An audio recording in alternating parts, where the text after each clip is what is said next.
Good day, everybody. Yeah, it has been a minute. We've been very busy here on Calgary Mountain Farm. And we're getting more snow. So we're standing right here. Right there, those trees are being taken out. And that's where the rabbits are going to go. That's going to be the rabbit hole. Don't go down the rabbit hole. So all rabbits are going to be in that area behind the house and hutches. The whole area. And it'll be fenced in after a bit. So we've been very busy dealing with snow, new livestock, and whatnot. Haven't had much time to make videos up. But we did pick up 10 2x2s, 6 feet or 8 feet long, to build rabbit hutches and whatnot, or quail cages, sorry. We picked up that grow tent. All the lights are still in the truck. Excuse me, gotta find a place to put them in the house. So, yeah, we've been dealing with broken snow blowers and snow, and we got a few more adders here on the farm since the last video, I think. We're just gonna walk down now and get the check for eggies, because our original recipe here, I call them, our original 7 chickens, hens, 6 hens and a rooster. The hens haven't laid for a couple of weeks, probably because of the weather, but yesterday they started laying again. So I'm going to see if there's another eggie in here. And we haven't fed and watered them yet. You see there's no footprints here. We usually try to do this later in the afternoon. Reason being, it gives them heat for the night times. Hi guys, how's everybody doing? Oh, look at that, there's an eggie in here. From the same Chanticleer, I bet you. And those gotta be cleaned out because they've been used for beds for some reason. Yeah, bring your water down soon, guys. They're gonna need water sooner than food. So we'll bring them down here, yep. And we gotta get another bag of shavings Friday. This is Wednesday. Friday we gotta get another bag of shavings, put it down on the floor in here. It needs it. We're doing deep litter method. Yeah, we're going to go over here. We got 1 eggie. Yes, that's 2 eggies. Get more into this in a bit as to how good the timing is. So right now in the house we've got 60 quail of varying ages. Yeah, you heard me, 60 quail. And we got 23 in the 1 incubator. And the big incubator, we had to get to replace the other one because it died. Can you hear what the surprise is? You hear that, can you? Yeah. So that's one of the more new animals here on the farm. Yeah. So in the big incubator, we went up the other day and got a baker's dozen of duck eggs, Welsh Harlequin ducks, and put them in. So we hatching out, it's day 5, so we'll be hatching out in 23 days. It takes 28 days for them. We're going Friday, and we're getting a dozen Chanticleer partridge hatching eggs for the chickens. And we're collecting quail eggs again to put in that same incubator. You heard me, same incubator. We're collecting quail eggs put in there too, how many we can get. So you put your duck eggs in first. They take 28 days. And remember, everything goes in lockdown 3 days before hatch day, all these species. So you put your ducks in first. On day 7 of the 28, you put your chicken eggs in. That leaves you 21 days to incubation, or to hatching. On day 10, you put in your quail eggs. And that leaves you 18 days to hatching, which is their hatch dates.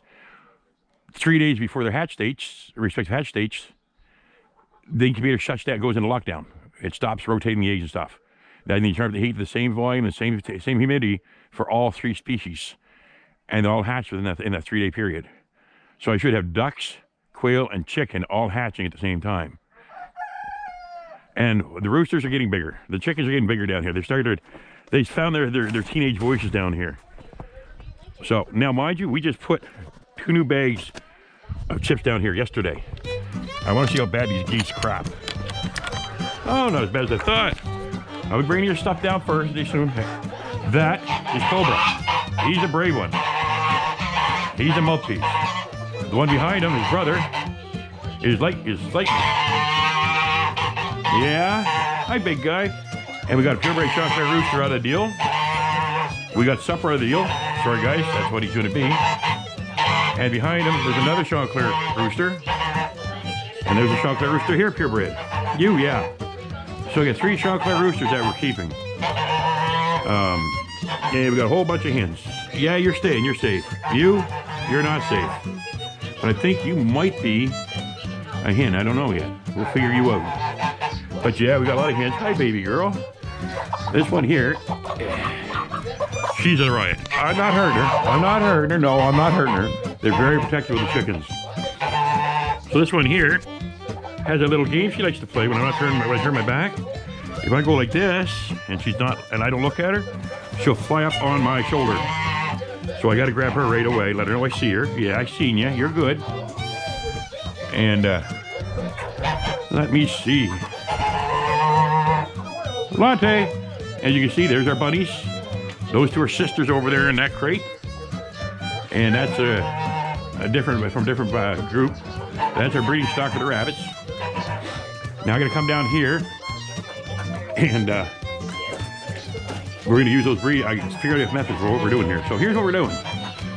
I'm going to build a pin over on that side there, about the same height, about 2 pallets wide, and a pallet deep with pallet dividing them. Pallets against the wall so they can't chew with the plastic.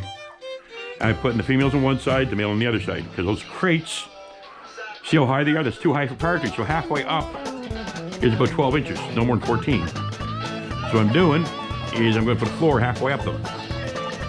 And I'm going to make quill cages out of them. And they're going to hang from the rafters up here. Probably on this side here, we'll hang it from the rafters up here. The 2 cages. Now if I can, I'm going to cut them in half. So that'll give me 2, 4, 6, 8 quill cages. For the quail that we're going to move out of the house. So there's our quill cages. And I got to thinking, those medium crates are great for rabbit hutches. Right? Medium-sized dog crates. Take the back piece, build a little shelter in the back piece for them. And put your mesh, your half-inch mesh on the floors. They're already there, over top of them. That'll give them strength, stability, and a place for the crap to go down. So, I'm going to be buying those, Facebook Marketplace. I got one for 50, one for 75.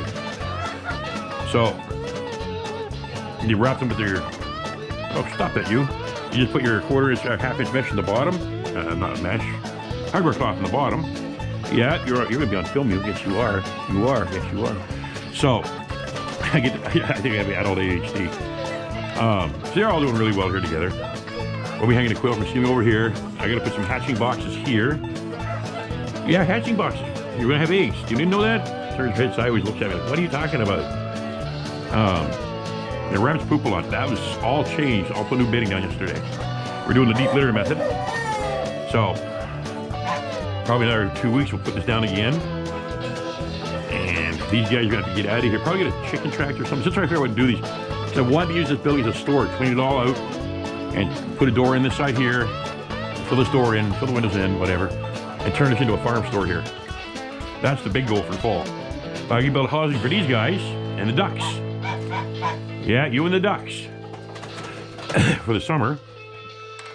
Yeah, I do. Yeah, you're a good boy, aren't you? You want to go? You want to go? He likes to play. I was a little bit timid when I got them because of this size when I got them a couple weeks ago. But they're sitting just fine. They don't fight with the chickens. They will actually break up fights between the chickens. See that? They're very friendly with the chickens. So I was quite surprised. And he's the most aggressive one. Yeah, you, Cobra. Yeah, you. You're the most aggressive one, aren't you? So he's the most aggressive one. But if 2 chickens start to fight or argue a bit, one of them will go over and break them up. And I was down here the other night and stayed with them for a little bit after I fed them. And the big ones were in the feeders, had all the feeders covered up. And Lou was like, this guy here, this girl here, Latte, they couldn't get into the feed. And all 3 feeders were blocked by the big guys. So this guy here, Dinya, he'd go over to the feeder and he pushed one of the big ones out of the way and pushed one of the little ones in. So he made sure that they're all getting their food. That's how smart geese are. I actually witnessed that myself. That's a, hi, how you doing? How you doing, Toast? Come here, baby. Ouch. What did you do that for, huh? Oh, you mad at me, are you? Are you mad at me? She just bit me. You're mad at me. Guess what? You could be supper. Yes, you could be. Oh, you're all right. There you go, baby. PG. Oh, I know what her problem is. She is our son's chicken. She like, yeah? You're your son's chicken, aren't you? See? Cobra think I might be hurting them. What's going on, guys? But you notice I haven't got the food with me and they aren't rushing around for the food. They got lots of food. They still got some water things we changed out. It's getting dirty. So that reminds me, I'm gonna take this one, guys. Take that to the house, we fill that up. The other's got some water over there. Oh, that water's too dirty for me anyways.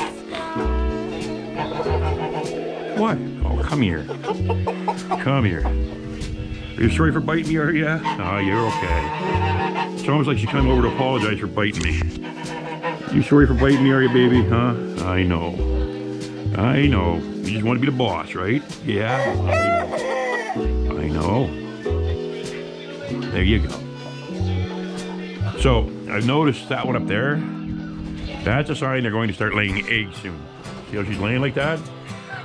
So, they're starting to crow. The big guy's starting to crow. And that one right in the corner there as well is laying. See that? Good job, buddy. So, the ones that are laying like that, they're getting ready to start laying eggs. These ones here are about 5 months old now, getting close to 6. The bigger ones, so they're getting close to laying. So I gotta get the laying boxes done here the next day or so. Yeah, I do. So that's it. The future plans, the near future, is get the quail down here. Next week it's supposed to warm up a bit. So we'll get the quail down here and hang them up, get them in here, get them out of the house. Oh, that's a good job, you. Yeah, good job, buddy. Good job. So we're definitely keeping Chanticleer. And that's a pure Chanticleer bred Chanticleer chicken there. This one's purebred hen, sorry, they're all chickens. That's a purebred hen. That one with the black tail feathers is actually purebred Chanticleer. The black tail feathers, because its mother is a Chanticleer partridge. So when you make Chanticleer Chanticleer, they're still purebred Chanticleer. You know what I mean? So that rooster is a purebred Chanticleer, even with the black feathers. It still qualifies as a purebred Chanticleer. But, so I see one rooster, 2, 3, 3 for sure. So I got 3 for sure Chanticleer roosters, which is good. You guys are all safe. But mind you, I'm keeping all the roosters for now until I get my stock built up, and then I'm going to be more picky. So probably this fall, this is not even spring yet, but this fall is when I'll start thinning out, culling the flock a bit. And yeah, you're on the chopping block, literally. No, you're okay. We don't like goose meat. No, we don't like goose meat. You're good. So yeah, that's the coop's pretty clean, looking pretty good. We got music on from that, also helps keep the predators away. And these guys here will take on a raccoon or small fox, no problem. One of them can take on a raccoon or fox. So my biggest fear here is because I couldn't get every little tiny hole fixed inside like that there. My fear is weasels. Okay? These guys here will devour a weasel. You'll do it too, will you, buddy? Good. Yeah, good. Oh, don't be challenging him. He was being good. He went too loud for you, was he? Yeah, you be nice. You be nice. I'll learn to like goose meat.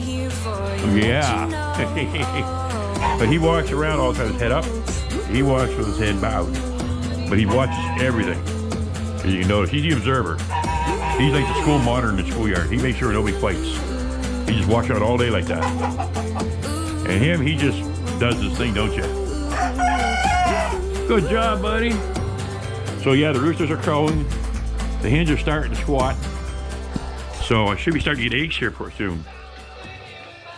And the floor, 24 hours, I bet probably within a week I'm going to have to put more bedding down, not 2 weeks.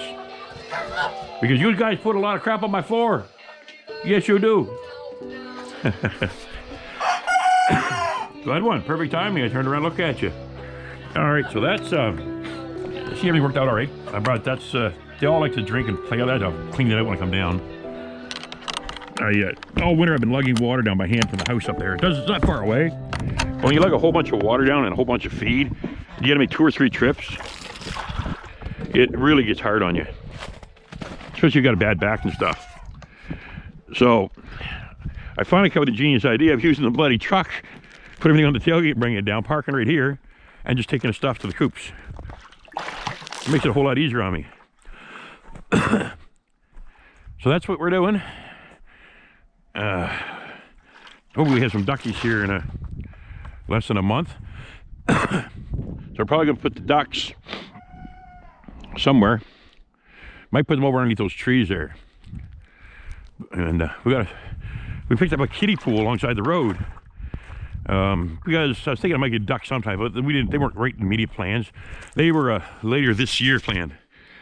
But the duck eggs came up at a good price, and we grabbed them. So there's the kiddie swimming pool. I got to get up right and get snow off so it doesn't collapse all the way. To put in the duck area, and the duck and the geese. We still got to push that building over, me and my son. Once the snow's off the roof, we're going to push that over and burn it right there. Get rid of it. Because, as seen in future past videos, from over that weed sticking up there to the other side of these trees here is 60 feet. And I'm building a barn here, 60 feet long by 12 feet wide. So it'll be about as wide as that structure with the pin on it. Because those pallets and that there is probably about that's over 12 feet. So it's not gonna be quite as wide as that. And it's gonna go from there right down the sloped roof this way. And it's gonna be built out of pallets. I'm gonna be doing, see down, I can put a good floor down. I can put the pallets down. Then I'm going to take the pallets, the bottom pallets, and I'm going to put 1/4-inch mesh on it, hardware cloth. You get a 4-foot rows, put across the bottom, and don't really have to worry about above that because I was going to get above that. And then I'm going to wrap it in plastic. And I might leave one side pretty much open. Because the big problem down there with that many chickens, that area, is condensation. No matter what I do, the eaves are wide open in that. There's nothing on the eaves. They're wide open, okay? There's so much condensation in there still that it could be a problem. So with the more chickens that are going to be down here, we plan to probably have about 150 to 170 chickens in this building. Plus, we're going to have up to 3,000 quail. Yeah. So that's going to be a lot of condensation. That's the killer, not the cold. The quail are built for cold. They're wild animal originally. They're built for this weather. The chickens that we have are the Chanticleer, and the reason for that is they are built for this weather. They're built for, they can go out to minus 50 and minus 40 degrees Fahrenheit Celsius, the same temperature. Minus 40. They can go out in the snow and play and nothing, everything else, and you do not get frostbite or any problems from the cold, and they still lay all winter. Yeah, except they got mad at me here because it took the heat away and wouldn't lay for a couple of weeks. That being said, that's where the building's going. The ducks are probably gonna be right there. So I'm trying to keep everything, all my livestock I want in this area. All right, this is where I want my livestock. The rest of the property, well, this field over here, the rabbits are going here, so that's the only livestock's not going down there. And over here, this side here, that's all going to be vegetable gardens. And up back, where there's a lot of tree stuff, I'm cutting them down eventually as I get going. And I'm going to put planter box up there, raised garden beds all the way through it. Up in this corner up here, you see that maple tree, that's our corner, that's our property line right there, that big maple tree. Our property line is right there. So top of that bank there, which where all those trees are, shrubs are, that whole area there is going to be my scrap metal area. Because that's where I make my extra money, is doing scrap metal. And that's going to be the setup of the farm. And on the edge of the bank where all the brush is where I'm building the scrap shack. And it's going to have a little deck out on it so I can sit out there. And the windows in the front, so when I look like this out of it facing this way, I'm looking right down on almost all the livestock. Plus, I'll be able to see the rabbits right there with no problem. So I'll be able to watch the whole livestock area from right there while I'm doing my scrap metals.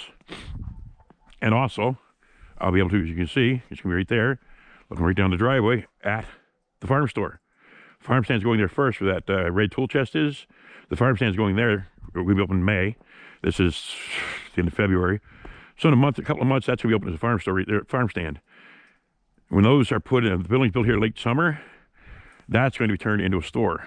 And I'll be open year round. So from the house, my desk is going to be in front of those windows. So when I'm in the house, I'll be looking right out the window.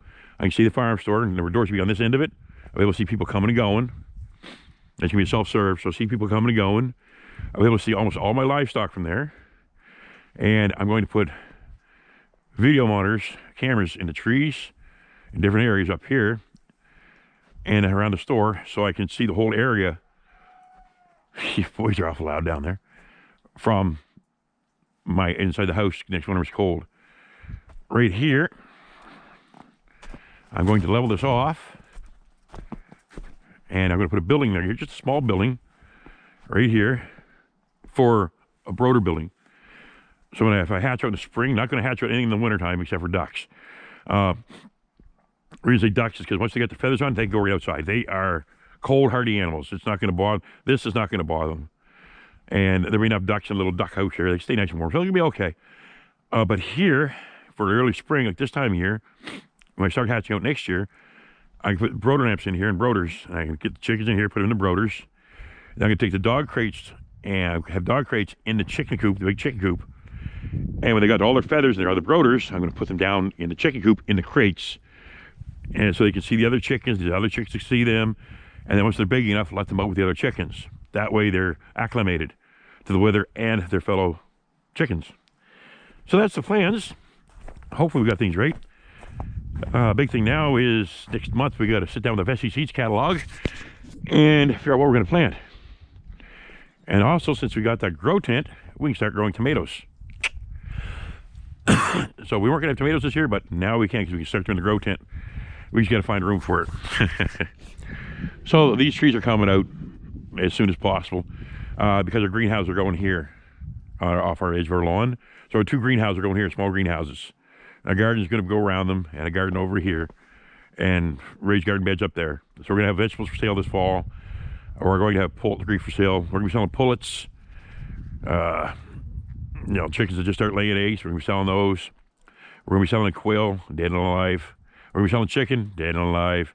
Now the rabbits, we're selling them alive. I'm going to try rabbit meat, see if I like it. Because people they got them from are always doing rabbits up.